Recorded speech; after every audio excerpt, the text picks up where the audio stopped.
Living in the moment is the ultimate refuge.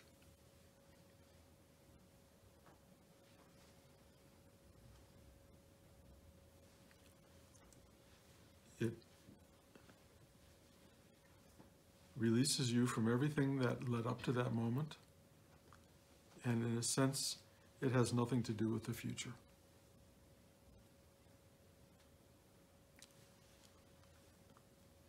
In most instances, the moment is relatively benign. Not always, but mostly that's what you'll find. It's not encumbered by past or future, it just is.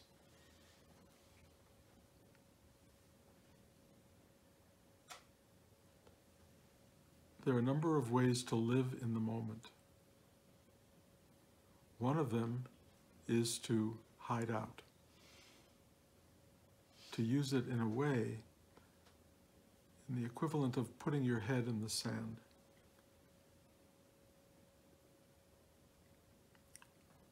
Another is to use it as a base from which to witness all there is.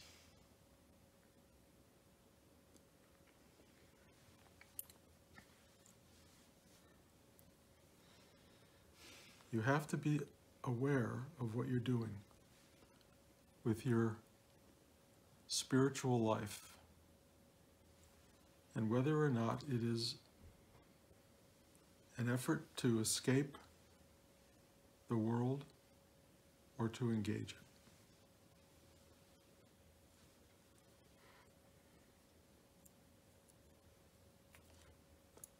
I meet so many people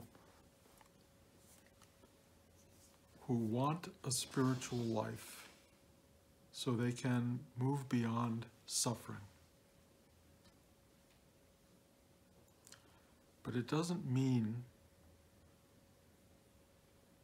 not knowing suffering. It's more about witnessing it rather than embracing and engaging it.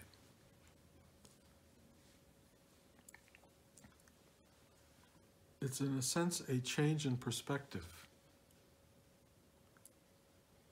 It's no longer about you, it is about, if you will, the human condition. When it takes on a larger perspective, it creates a new sort of philosophical awareness. Because it's no longer your suffering, it's human suffering.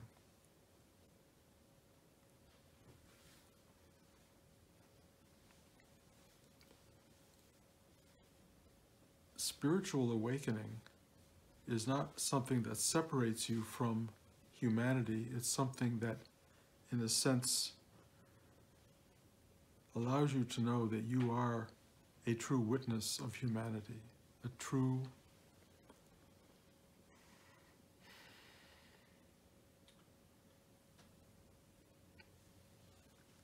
emblem, if you will, of what it means to be alive.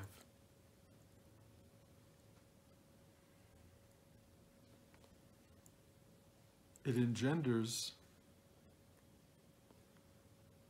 extraordinary empathy and extraordinary compassion, and it also awakens in you a true sense of the human condition.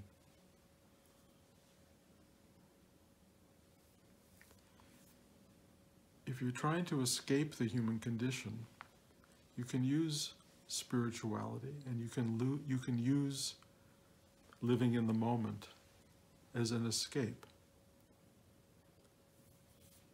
But it's not its purpose. Its purpose is greater than that. Its purpose is to introduce you to, if you will, the singularity of being, the oneness of being, that it's not about you, it is about us.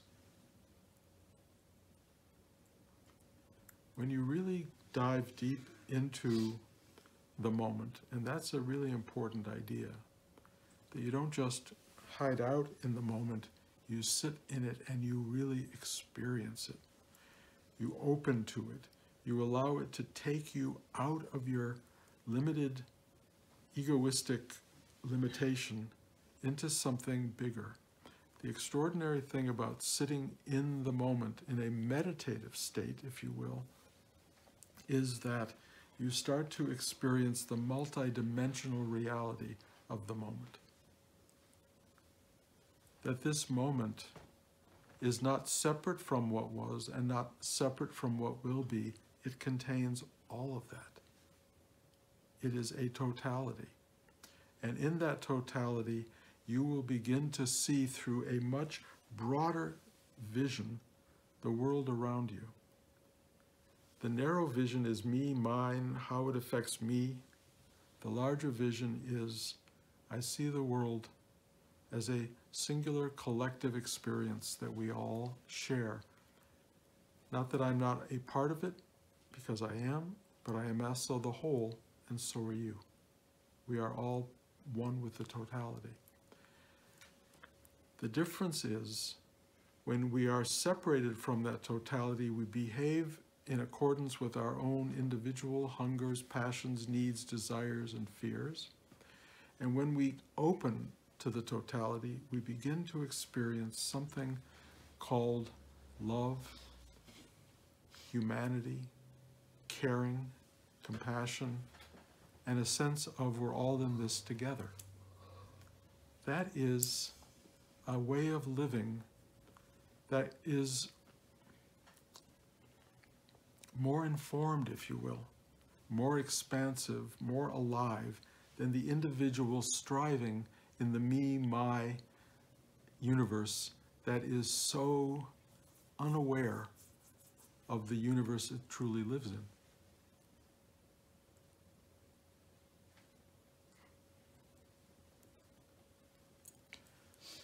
The dawning of suffering for people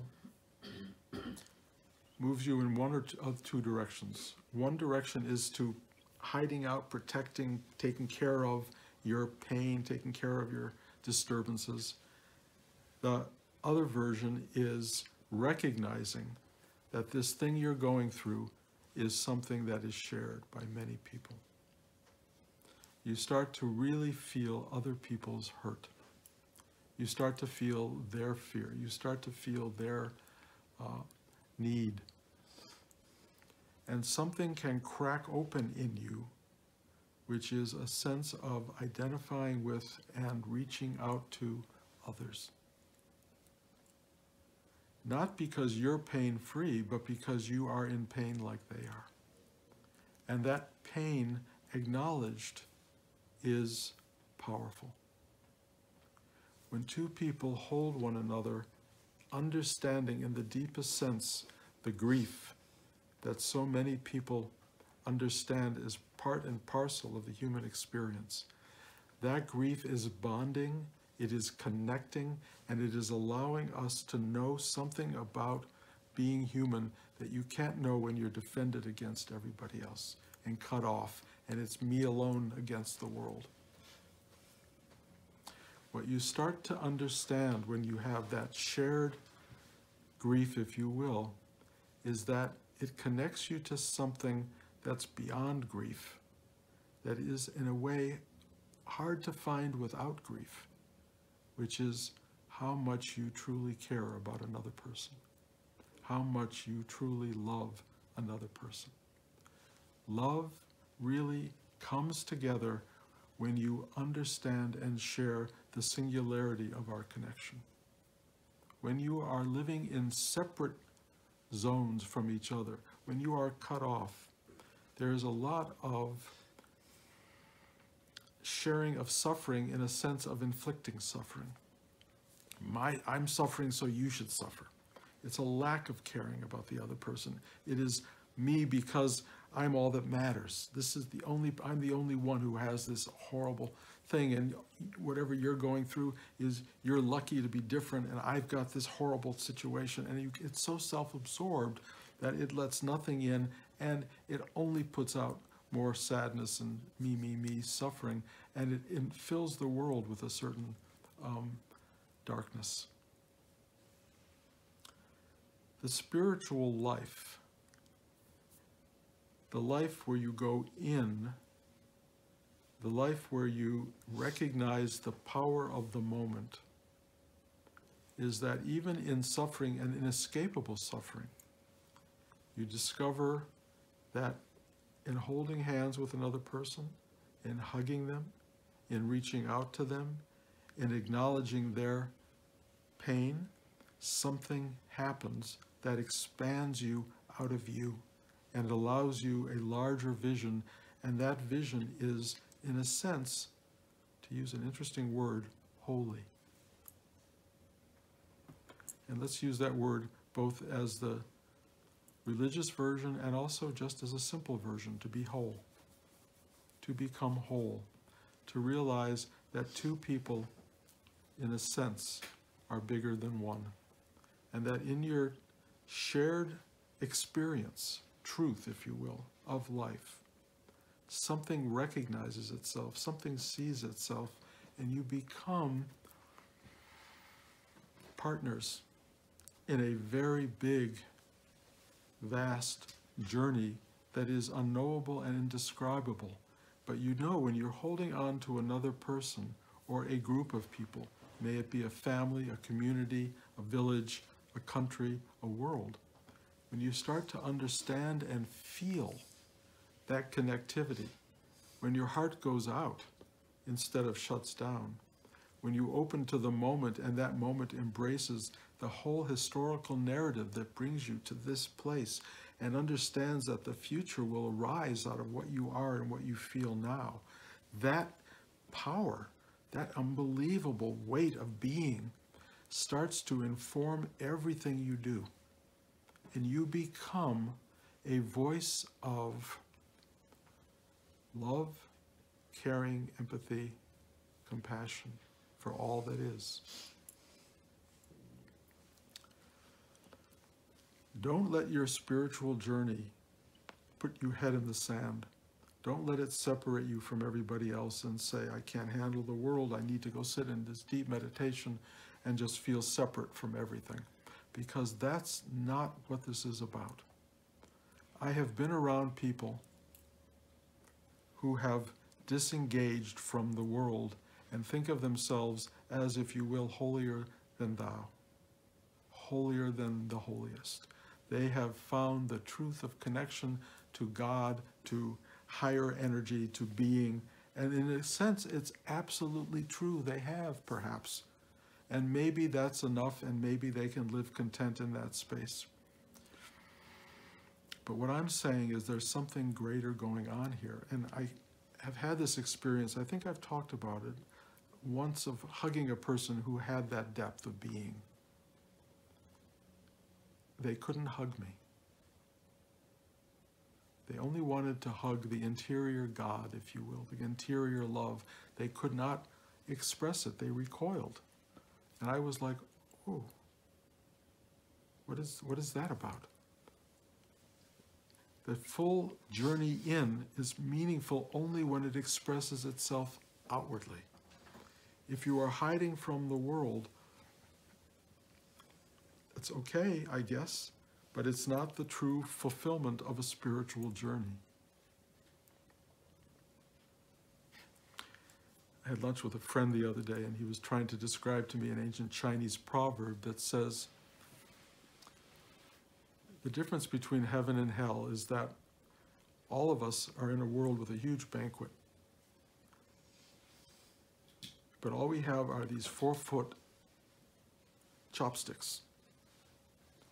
And it is impossible to feed yourself with a 4-foot chopstick. And there are all these people trying to feed themselves and starving to death. And then there are all these other people who realize you can feed someone else.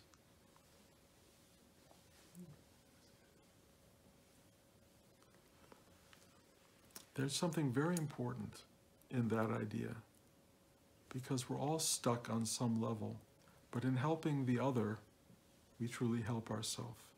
In only trying to help yourself, you just get increasingly cut off from the sources of nourishment and love and joy and being that are, in a sense, the foundational blessings of this lifetime. I've talked a lot recently about the importance of other. And I keep saying, why bother to create a universe if it's only about you? It's so much about other and learning to move between the you and the other that this expansion takes place, that this elevation takes place, that we rise up, that we expand to include and to help and to assist the world around us in any measure that we can.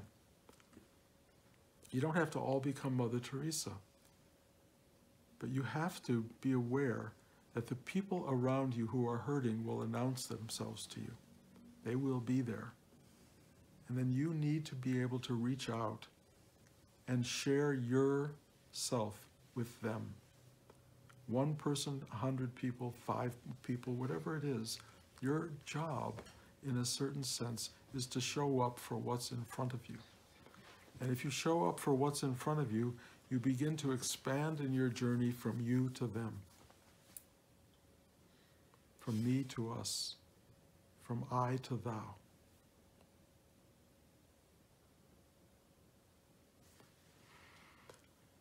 Don't let your spiritual life be a hideout from human experience. Don't let your spirituality separate you from the world. Don't become proud in your engagement of the spiritual journey. It's ultimately profoundly humbling. You find out far more what you're not than what you are. The what you are that you discover is way beyond you. And in a sense, you are only a small microscopic part of that whole. When you learn that, it doesn't exalt you, it simply tells you the truth, who you are. You become simple, mundane, humble, real, available, non-exalted, and yet touching that which is totally exalted. But there's no ownership because there's no one to own it. You dissolve deeply into the totality and you serve and you serve and you serve and you witness and you witness and you share and you share and you love and you love and you find that in a certain sense is the real essence of spiritual being.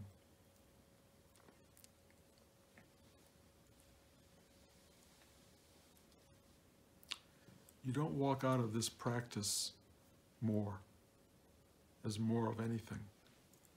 You walk out with everything being taken away and learning, if you will, how to surrender so you're not fighting the whole journey. Fighting the journey just makes it difficult. All you have to do is go, okay, yep. You hand it over, and you hand it over, and you hand it over, and you will find past and future evaporating into the infinite nature of this moment. And it is a wonder to behold. But it's not easy.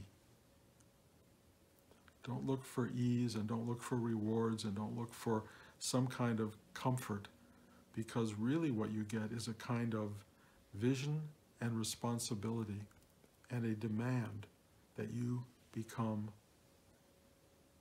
a willing participant in being human,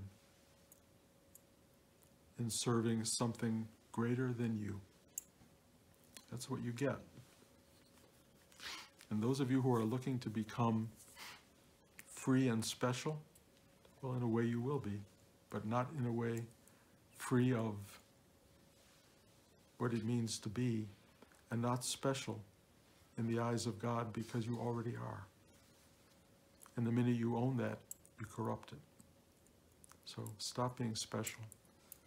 Allow yourself to share your grief and your suffering and your curiosity and your wonder and your sadness and your love and your beauty and your joy and your misery and everything else as openly and honestly with another person by feeling theirs and comforting them, and they will then reach out and comfort you, and that comfort is holy and greater than the two of you. That's the journey. Through each other, we find ourselves.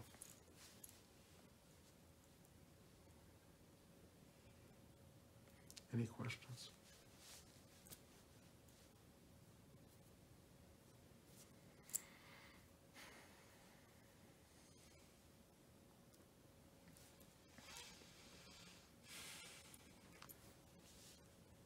If this is all getting to be too simplistic, forgive me, but that's where it's leading.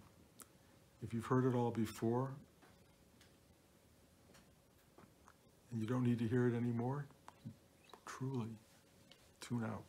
You don't need to sit here. If this is already familiar to you, that's beautiful.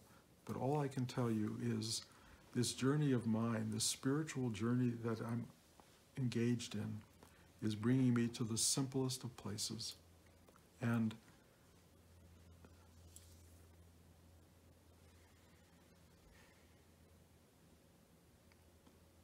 nothing in me wants to make it more complicated.